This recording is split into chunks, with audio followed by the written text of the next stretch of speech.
கன்னிராசிக்காரர்களை பொறுத்தவரை தவிர்க்க வேண்டிய கிழமை அப்படின்னு எடுத்துட்டோம்னா, அதே மாதிரி மஞ்சள் நிறம் இவர்களுக்கு கொஞ்சம் ஒத்து வராத ஒரு நிறம். அதுக்குன்னு பள்ளிக்கூட பஸ், கவர்மெண்ட் பஸ் எல்லாம் இப்போ மஞ்சள் சிவப்பில் வரப்போகுது. அதெல்லாம் கன்னிக்கு ஒத்து வராதா அப்படின்னு கேட்டால், ஆனால் கன்னிராசிக்காரர்களை பொறுத்தவரை சிவப்பு மஞ்சள் கொஞ்சம் தவிர்க்க வேண்டிய நிறம்.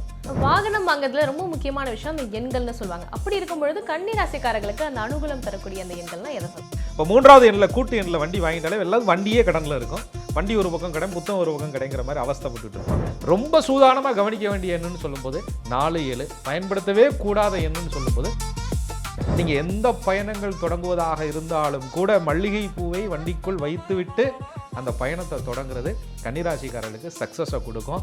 ஒரு காரியம் சுபகாரியமாக நடக்கணும்னு சொன்னால் அது வாங்கக்கூடிய நேரம் நல்லா இருக்கணுங்க, அது வாங்கக்கூடிய கிழமை நல்லா இருக்கணுங்க, அந்த நிறம் உங்களுக்கு நின்று பேசணுங்க. அப்போ தெய்வீகமான விஷயங்கள் எல்லாம் உங்களுடைய வாகனத்துக்குள் இருந்தால் நீங்கள் அதற்குள்ள பயணப்படும் போது உங்கள் வாழ்க்கையும் தெய்வீகமாக இருக்கும், சுகமாக இருக்கும். கன்னிராசியின் வண்டி வாகன யோகம். வணக்கம் சார். வணக்கம். குரு வாழ்க, குருவே துணை. ஸோ மேஷம்லேருந்து மீனம் வரைக்கும் ஒவ்வொரு 12 ராசிக்காரர்களுக்குமே வாகனம் வாங்கக்கூடிய அந்த யோகம் பற்றி நம்ம பார்த்துட்டு இருக்கோம். வாகனம் வாங்குறதே ஒரு யோகம் தாங்க. ஸோ அதில் என்னென்ன விஷயங்கள்லாம் நம்ம பார்க்கணுன்றது ரொம்ப தெளிவாக சொல்லிட்டு இருக்கோம். எந்த 4 நட்சத்திரங்களை வாங்கணும், எந்த நிறங்கள் இருக்கணும், வாகனத்தோட எண் எப்படி அமையணும், ஸோ தெய்வ வழிபாடு நம்ம என்ன மேற்கொள்ளணும், இந்த மாதிரி நிறைய விஷயங்கள் பார்த்துட்டு இருக்கோம். அந்த வகையில் நம்ம இப்போ பார்க்க போகிறது கன்னிராசிக்காரர்களுக்கு அமையக்கூடிய அந்த வாகன யோகம். கன்னிராசிக்காரர்களுக்கு அந்த வாகன யோகம் எப்போ சார் கிடைக்கும்? கன்னிராசிக்காரர்களுக்கு வாகன யோகம் அப்படின்னு சொல்றது காரணம், வாகனம்னா எல்லாரும் வாங்கிட்டு போயிடலாம்ல, போகிற போக்கில் காசை கொடுத்தோன்னே கிடைக்கிற பொருள் தானே. அது என்னையா யோகம்னு சொல்கிறோம் அப்படின்னா, எந்த ஒரு பொருளாக இருந்தாலுமே நீங்கள் அனுபவிக்கிறதுக்கு கொடுப்பணும் இல்லைன்னா அது கிடைக்கவே கிடைக்காது. அல்லது வாங்குவீங்க, வாங்கினதுக்கப்புறம் ஏகப்பட்ட பிரச்சனைகளை சந்திப்பீங்க. அப்போ அது யோகம்னு சொல்கிறதுக்கு காரணமே, இந்த பொருள் வந்ததுக்கப்புறம் உங்கள் வாழ்க்கையில் நிறைய மாற்றங்கள் நடக்குது, நிறையா விஷயங்களுக்கு பலன்படுது அப்படின்னு சொன்னால் அதுதான் யோகம். அப்போ கன்னிராசிக்காரர்களுக்கு 4ஆம் இடம் என்று சொல்லக்கூடிய வாகன ஸ்தானத்தை குறிக்கக்கூடிய கிரகம் தனுசா வரும். அந்த வீட்டுக்குரிய கிரகம் குரு பகவானாக வருவார். அந்த குரு பகவானுடைய பார்வை அனுகூலம் இருக்கும். பொதுவாகவே குரு பார்வை, குரு பகவானுடைய பயிற்சிகள்லாம் சில வாகன யோகங்கள், சொத்து சுகங்கள் வாங்குறது, திருமண காரியங்கள் நடக்கிறது போன்ற சுபகாரியங்களை கொடுக்கும். அப்போ கன்னிராசிக்காரர்களுக்கு குரு பகவான் பகை கிரகமாக, பாதக கிரகமாக இருந்தாலும் கூட அந்த குருவினுடைய பார்வை பலனால் இவர்களுக்கு நிறைய நன்மைகள் கொடுக்கும். அப்போ 4ஆம் இடத்தை எங்கிருந்து குரு பார்த்தாலும், 5வது பார்வை, 7வது பார்வை, 9வது பார்வையாக பார்த்தாலும், 4க்கு அதிபதிவன் நல்ல அமைப்புகளில் இருந்தாலும் இவர்களுக்கு அந்த தசாபுத்தி காலங்களில் வண்டி வாகனங்கிற எண்ணமும் அதற்கான யோகமும் அமையும். ஆனால் கன்னிராசிக்காரங்க சும்மா இருப்பாங்களா? ஒரு பேப்பர் எடுப்பாங்க, கணக்கு போடுவாங்க. இந்த வண்டி வாங்குறது இப்போ அவசியம் தானா? ஏன் இருக்கிற வண்டியில் போக முடியாதா? ஏன் கவர்மெண்ட் டிரான்ஸ்போர்ட்டை பயன்படுத்த முடியாதா? எதுக்கு இப்போ கொண்டு போய் இதில் இவ்வளோ காசு போடணும்? சரி, இது மைலேஜ் எவ்வளவு கொடுக்கும்? அதாவது 4 ஷோரூம் கேட்டுட்டு 4 ஷோரூம்லையும் வாங்காமல் 4வது ஷோரூம் கடந்து திரும்ப இன்னொரு ஊரில் போய் அங்கே எவ்வளோன்னு ஃபோன் பண்ணி கேட்டுட்டு அதுக்கப்புறம் பில்லு போடுற ஆளுகன்னு பார்த்தீங்கன்னா கன்னிராசிக்காரர்கள். கணக்கு போடாமல், கால்குலேட்டர் கையில் இல்லாமல் எந்த வேலையும் கன்னிராசிக்காரர்கள் செய்யவே மாட்டாங்க. ஆடம்பர தேவைக்காக வாங்குவது என்பது வண்டி அல்ல, அலங்கார பொருள் என்பது வண்டி அல்ல, குடும்ப தேவைக்காக வாங்கக்கூடிய பொருள். அது வாங்கினதுக்கு அப்புறம் கையில் இருந்து காசு பெட்ரோல் போடுறேன், டீசல் போடுறேன்னு கரைச்சி விட்றக்கூடாது. அது தேவைக்கு எடுக்கணும், பொத்தி பொத்தி பாதுகாத்துக்கணுங்கிறது தான் கன்னிராசிக்காரர்களுடைய குறிக்கோளே. கன்னிராசிக்காரர்கள்ட்ட ஒருத்தர் வண்டி வாங்கினாங்கன்னா அதிகமாக தேயாத வண்டியாக இருக்கும். ஏன்னா அதிகமாக ஓட்டியிருக்கவே மாட்டாங்க. அதிகமாக பயன்படுத்தாமல் பத்திரமா பாதுகாத்து வச்சுக்கக்கூடிய ஒரு குணம் கன்னிராசிக்காரர்கள்ட்ட உண்டு. சில கன்னிராசிக்காரங்க சொல்வது உண்டு, அப்படிலாம் கிடையாது, என் வண்டிலாம் நீ வாங்கினீன்னு வச்சுக்க செண்பத்துக்கு ரிப்பேர் பார்த்துக்கிட்டு தான் தெரிவேன் அப்படிம்பாங்க. அதுக்கு காரணம், சில 4ஆம் இடத்துக்குரிய கிரகமாகப்பட்டது ரொம்ப பாதிக்கப்பட்டு இருக்கான். உங்கள் வண்டியும் ரொம்ப பாதிக்கப்பட்டு இருக்கான், அந்த வண்டியில் போகக்கூடிய காரியங்களும் ரொம்ப பாதிக்கப்பட்டு இருக்கும். அதுதான் இப்போ நம்ம சொல்கிறோம். ஒரு காரியம் சுபகாரியமாக நடக்கணும்னு சொன்னால் அது வாங்கக்கூடிய நேரம் நல்லா இருக்கணுங்க, அது வாங்கக்கூடிய கிழமை நல்லா இருக்கணுங்க, அந்த நிறம் உங்களுக்கு நின்று பேசணுங்க, அந்த எண் உங்களுடைய வாழ்க்கை கணக்கை உயர்த்தக்கூடிய எண்ணாக கூட்டு எண் அமையணுங்க, அந்த வண்டியினுடைய வாங்கக்கூடிய ஆசீர்வாதம் நல்லவங்க கையில் பார்த்து சாவியை வாங்கணுங்க, அந்த வண்டி வாங்கினதுக்கப்புறம் இந்தந்த பொருள்கள்லாம் அந்த வண்டிக்குள்ளே இருக்குது. ஏன்னா வண்டிங்கிறது ஒரு வீடுங்க. உங்கள் வீட்டுக்குள்ளே உள்ளே வந்தோடனே வரவேற்பறையில் சோஃபா இருக்குது, டிவி இருக்குது, அங்கேக்கங்க இருந்தால் நிம்மதி. அதுபோல் வண்டின்னு சொன்னால் என்ஜின் முன்னாடி இருக்குது, வண்டிக்குள்ள என்ன இருக்குது? அப்ப தெய்வீகமான விஷயங்கள் எல்லாம் உங்களுடைய வாகனத்துக்குள் இருந்தால் நீங்க அதற்குள்ள பயணப்படும் போது உங்க வாழ்க்கையும் தெய்வீகமா இருக்கும், சுகமா இருக்கும். அதனால நீங்க சொன்ன மாதிரி இந்த பகுதியில் வாகன கலர், எண், யோகம் அத்தனையும் பார்த்துருவோம். வண்டி வாங்கும் போது அந்த நல்ல நேரம் பார்க்கணுன்றதை சொன்னீங்க சார். அப்ப நம்ம நல்ல நேரத்துலேருந்தே தொடங்குவோம். கன்னிக்கு வண்டி வாகனம் வாங்கும் போது எந்த நல்ல நேரம் ரொம்ப பெஸ்டா இருக்கும்? இந்த வீடியோ பார்க்கும்போதே நல்ல நேரம் தாங்க. அவங்க சொல்லுவாங்க, எங்களுக்கு என்னமோ நல்ல நேரம் இல்லையோ, உங்களுக்கு நல்ல நேரம் தாயா அப்படின்னு சொல்றாங்க. காரணம், எல்லோருக்கும் நல்ல நேரமாக அமையட்டும்.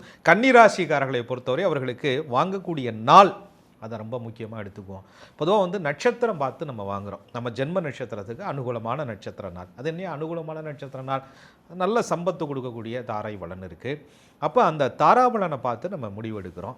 சரி, அதுவும் இல்லை, பேசிக்காக சந்திராஷ்டிரமம் பார்ப்பாங்க, அஷ்டமி நவமி பார்ப்பாங்க, கரிநாள் பார்ப்பாங்க. ஒன்றும் இல்லையா, என் ராசிக்கு இந்த கிழமை ஒத்து வருமானு பார்த்து சொல்லு அப்படிம்பாங்க. அப்போ கன்னி ராசிக்காரர்களுக்கு ஒத்து வரக்கூடிய கிழமை என்ன? புதன்கிழமை, சனிக்கிழமை, வெள்ளிக்கிழமை. இது 3 அதிர்ஷ்டம் இல்லை. ஒன்று சனி பெருக்கு, இன்னொன்று மகாலட்சுமிக்குரிய வெள்ளி நாள், இன்னொன்று உங்களுடைய கால்குலேட்டிவ் மைண்டை கொடுக்கக்கூடிய புதன். அதை வாங்கி என்ன பெருக்கலாம்? வண்டி வாங்கி சும்மா நிப்பாட்ட முடியாது. அதை வச்சு என்ன சம்பாதிக்கலாம், அதை எப்படி பயன்படுத்தலாம் அப்படிங்கிற மைண்ட் உங்கள்கிட்ட இருக்குது. ஸோ இந்த 3 நாளும் உங்களுக்கு அதிர்ஷ்டமான கிழமையாக அமையும். நாள் நட்சத்திரம் என்பது சுய ஜாதகத்தை பொறுத்து மாறும். கன்னியில் 3 நட்சத்திரத்தில் பிறக்கிறீங்க, உத்திரம், ஹஸ்தம், சித்திரையில் பிறக்கிறீங்கல்ல, அந்த நட்சத்திரத்தின் அமைப்பில் உங்களுக்கு தசாபுத்தி நடக்கும்ல, அதை பொறுத்து உங்களுக்கு அந்த யோகமும் அதுக்குரிய நேரமும் கண்டிப்பாக கணிக்கப்படும். ஸோ கன்னிராசிக்காரங்களுக்கு வாங்கக்கூடிய நாள் கிழமை நம்ம சொல்லிட்டோம் சார். இந்த நாளில் நீங்கள் வண்டி வாகனம் வந்து பார்க்க கூட போகக்கூடாதுங்க அப்படின்னா எந்த நாள்? கன்னிராசிக்காரர்களை பொறுத்தவரை இந்த நாளில் பார்க்க கூட போகக்கூடாது அப்படிங்கிற மாதிரி கிடையாது. என்ன காரணம்னா தடைகள் வருது, அதனால் அந்த நாளை தவிருங்க. நீங்கள் சொல்கிற மாதிரி அந்த நாளில் போயிட்டு அலைஞ்சு திரிஞ்சு வர்றதுக்குள்ளே ஏற்கனவே நீங்கள் 4 கடை ஏறி இறங்குவீங்க. இது ஒரு 40 கடையாக மாறிடக்கூடாதுங்கிறதுக்காக கன்னிராசிக்காரர்களை பொறுத்தவரை தவிர்க்க வேண்டிய கிழமை அப்படின்னு எடுத்துட்டோம்னா வியாழக்கிழமை. நீ குரு நாளை போய் நல்ல நாளை போய் நல்லா இல்லைன்னு சொல்றியா அப்படின்னா, ஐயா கன்னிகளே பிறந்தவர்களுக்கு குற்றம் வந்து சேருமடா குருவினாலே, குறித்ததொரு மனிதனிலே தெய்வமில்லை, பண்டு பொருள் நிலமெல்லாம் சேதம் சொல்லுங்கிறார்ல. அப்போ கன்னிராசிக்காரர்களுக்கு குரு பகவான் பாதகாதிபதியாக வர்றதுனால அந்த நாள் உங்களுக்கு சில நேரங்களில் பாதகத்தன்மையும் கொடுத்துரும்.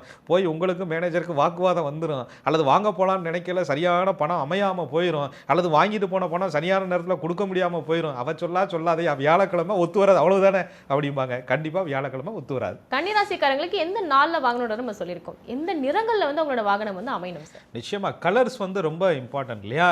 இந்த வண்டியில் போகும்போதே அது ஒரு நமக்கு ஒரு நிம்மதியை கொடுக்கணும், அதில் போகிற காரியங்கள் ஜெயிச்சுட்டு வரணும் அப்படின்னு தான் நினைப்போம். நம்ம சும்மா வண்டி அப்படின்னா சாதாரணமாக இல்லை, அது எனக்கு லக்கியாக இருக்கான்னு பார்ப்பாங்கல்ல. அப்போ கன்னிராசிக்காரர்களுக்கு ராசிநாதன் யார்? புதன் பகவான் இல்லையா? க்ரீன் கலரு, அதுக்குன்னு பச்சை கலரை நான் வேணால் ஃபாரஸ்ட் வண்டியை வாங்கி ஓட்ட முடியும் அப்படிம்பாங்க. ஆனால் பச்சை நிறத்திலேயே பிஸ்தா க்ரீன் அப்படின்ற மாதிரி இருக்குது, லைட் க்ரீன்லாம் இருக்கு இல்லையா? அதெல்லாம் ஏலக்காய் கலரில் உங்களுக்கு அற்புதமான ஒரு கலர். அந்த ஏலக்காய் எப்படி மணக்குதோ வாழ்க்கையும் அப்படியே மணக்கும். அதே போல் 2 கூடைய தனாதிபதினு சொல்லக்கூடிய சுக்கிரன் யாருங்க? உங்களுக்கு வந்து தனகிரகம், அவர் தான் வாகனத்திற்குரிய கிரகம். அவரே பாக்யாதிபதி அமைஞ்சிட்டா சுக்கிரனுக்கு என்ன நிறம் சொல்கிறோம்? பளிச்சுன அந்த வெண்மை நிறம் சொல்கிறோம், அப்படியே ஒரு சில்வர் கலரை சொல்கிறோம், ஒரு சாம்பல் நிறத்தை சொல்கிறோம். கிரே கலர்லாம் உங்களுக்கு அனுகூலமான ஒரு கலராக கன்னிராசிக்காரர்களுக்கு கண்டிப்பாக அமையும். அடுத்து கன்னிராசிக்காரர்களை பொறுத்தவரையும் கருப்பு அப்படின்றது எல்லாரும் வந்து ஒத்து வராதுன்னு சொல்லுவாங்க, ஆனால் கன்னிக்கு ஒத்து வரும். ஏன்னா கன்னிராசிக்காரர்களுக்கு கருப்பு நிறம் அப்படிங்கிறது 5க்கு அதிபதியாக பூர்வ புண்ணியாதிபதியாக வரக்கூடிய சனி பகவானுடைய ஆதிக்க கலர். அவரே 6 குடையவனாக வந்தாலும் கூட 5ஆம் இட ஆதிபத்தியம் இருக்கிறதுனால உங்களுக்கு நல்ல பலன்களை கொடுப்பார். பிளாக் கலர் கன்னிக்கு அனுகூலமான ஒரு நிறம். ஆக பச்சை, கருப்பு, அதுக்கப்புறம் வெண்மை, இது சார்ந்த நிறங்களை எல்லாம் கன்னி பயன்படுத்தி கொள்ளலாம் வாகன விஷயத்தில். கன்னிராசிக்காரங்களுக்கு நீங்கள் சொன்ன மாதிரி இந்த கிரே ஃபேமிலி எல்லாமே க்ரீனில் வந்து பிஸ்தா க்ரீன், அந்த ஏலக்காய் க்ரீன், அது மட்டும் இல்லாமல் அந்த பிளாக்குமே நம்ம யூஸ் பண்ணிக்கலாம். ஏன்னா நிறைய பிராண்டில் அந்த யூனிக்கான கலர்ஸ் எல்லாமே பிளாக்ல தான் கொடுக்குறாங்க. ஸோ கன்னிக்கு வந்து அது பாசிட்டிவாக அமைஞ்சிருச்சு. இந்த கலர்லாம் சூஸ் பண்ணாதீங்க வண்டி வாங்கும் போது, நான் எந்த கலர் சொல்லலாம்? கன்னிராசிக்காரர்கள் சிவப்பு நிறம், ரெட் கலர், ரெட் ஃபேமிலி எல்லாமே ப்ரௌன் கலரில் இருக்குது, லைட்டாக அப்படியே சிவப்பு கோடு மட்டும் வந்துருக்குதுங்க, அதெல்லாம் உங்களுக்கு ஒத்து வராது. அதே மாதிரி மஞ்சள் நிறம் இவர்களுக்கு கொஞ்சம் ஒத்து வராத ஒரு நிறம். அதுக்குன்னு பள்ளிக்கூட பஸ்ஸு, கவர்மெண்ட் பஸ்ஸெல்லாம் இப்போ மஞ்சள் சிவப்பில் வரப்போகுது, அதெல்லாம் கன்னிக்கு ஒத்து வராதா அப்படின்னு கேட்டால் அது தெரியாது. ஆனால் கன்னிராசிக்காரர்களை பொறுத்தவரை சிவப்பு மஞ்சள் கொஞ்சம் தவிர்க்க வேண்டிய நிறம். கன்னிராசிக்காரங்களுக்கு வந்து இந்த எல்லோவும் ஆகாதுன்னு சொன்னீங்க, ரெட்டும் ஆகாதுன்னு சொன்னீங்க. ஏன்னா கேரளானா கூட தப்பிச்சிடலாம், பிளாக்ல இருக்கு. பட் நம்ம ஊரில் வந்து எல்லோ கலரில் ஆட்டோவே அமைஞ்சிருக்கு. ஆட்டோ ஓட்டுறவங்களாம் என்ன சார் கன்னிராசியாக இருந்தாங்கன்னா? ஆட்டோவுக்கு மேலே கருப்பு கலர் இருக்குது, பச்சை கலர் கூட இருக்குதான்னு பார்த்துக்குங்க. ஒன்றுமே இல்லைனாலும் ஆட்டோ ஓட்டுற ஒரு கருப்பாக இருக்கிறாங்கன்னு பார்த்துக்கங்கன்னு சொல்ல மாட்டேன். அதாவது நான் சொல்கிறது சொந்த வாகனங்க, உங்களுடைய ஓன் பயன்பாட்டிற்கு பயன்படுத்தக்கூடிய வாகனம் இந்த நிறத்தில் இருந்தால் நல்லது. அதுக்கு நான் போய் கவர்மெண்ட்டுக்கு எதிராக மஞ்சள் கலர் பஸ்ஸில் நீங்கள் போகக்கூடாதுலாம் நான் சொல்ல முடியாது இல்லையா? ஆக கன்னியை பொறுத்தவரை தன்னுடைய சுய வாகனத்தில் நிறம் பார்ப்பதும், பொது போக்குவரத்தில் கலர் பார்த்து போகவே முடியாதுங்க. அதனால் பொது போக்குவரத்திற்கு இது ஒத்து வராது. வாகனம் வாங்குறதுல ரொம்ப முக்கியமான விஷயம் அந்த எண்கள்னு சொல்லுவாங்க. அப்படி இருக்கும் பொழுது கன்னிராசிக்காரர்களுக்கு அந்த அனுகூலம் தரக்கூடிய அந்த எண்கள்லாம் எதை சொல்லலாம்?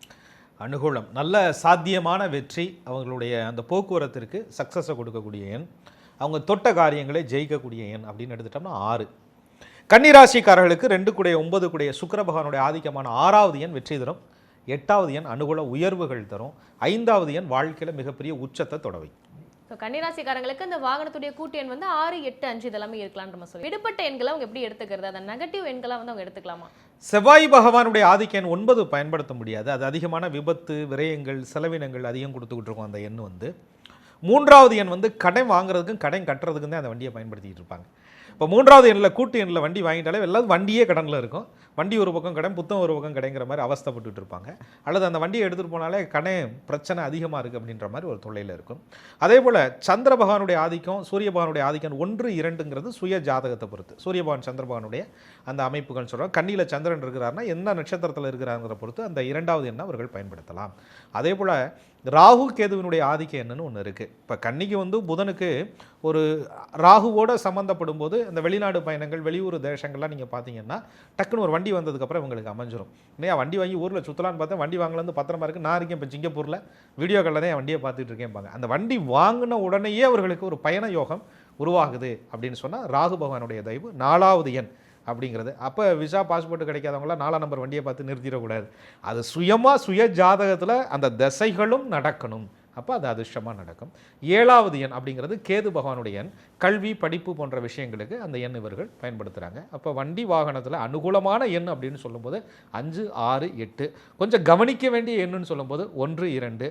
ரொம்ப சூதானமாக கவனிக்க வேண்டிய எண்ணுன்னு சொல்லும்போது 4, 7. பயன்படுத்தவே கூடாத எண்ணுன்னு சொல்லும்போது 9. கன்னிராசிக்காரங்களுக்கு அந்த வாகன யோகம் அமையறதுக்கு அவங்க தெய்வ வழிபாடு என்ன மேற்கொள்ளணும்? கன்னிராசிக்காரர்களை பொறுத்தவரை 4ஆம் இடம் வாகன கிரகமாக சொல்லப்படக்கூடியது குரு பகவான். அவர்களுக்கு வாகன காரகன் சுக்கிரனாக இருந்தால் அவர்களுக்கு 4க்கு அதிபதியாக குரு பகவான் வர்றார்.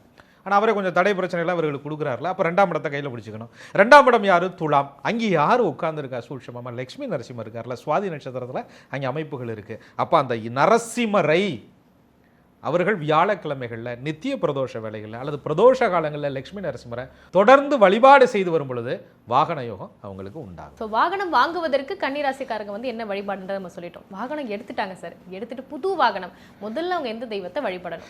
கொடுத்ததே அவர் தானே, நாராயணன் தானே, மகாவிஷ்ணு தானே, உங்கள் ராசிநாதன் தானே, உங்கள் ராசிக்கு தனபாகிய கிரகம் சுக்கிரன் தானே, அந்த மகாலட்சுமி அம்சம் தானே. அதனால் பெருமாளையும் மகாலட்சுமி தாயாரையும் இவர்கள் வழிபாடு பண்ணணும்.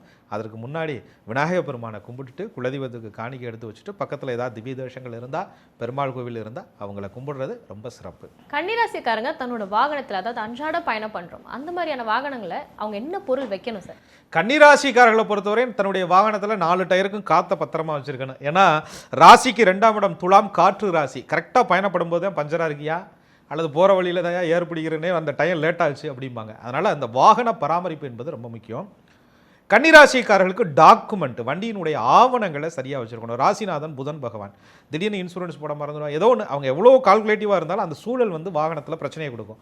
ஸோ அது முக்கியமாக இருக்கணும். அப்புறம் ஆன்மீக விஷயங்களை உள்ளே ஆட் பண்ணுறோம். அப்போ கன்னிராசிக்காரர்களுக்கு அந்த துளசிங்க, ஒரு அற்புதமான பெருமாள் பாதத்தில் இருக்கக்கூடிய அந்த துளசி அப்படியே வாங்கிட்டு வந்து ஒரு மஞ்சள் துணியில் அப்படியே அழகாக முடிஞ்சு ஒரு வெள்ளி நாணயத்தை அதற்குள்ளே வச்சு ஒரு ஏலக்காயும் பச்சை கற்பூரமும் வச்சு உங்கள் வாகனத்தில் நீங்கள் ஓட்டக்கூடிய அந்த டிரைவிங் சீட்டுக்கு அந்த டேஷ்போர்டுக்கு கீழே அற்புதமாக வச்சுக்கோங்க.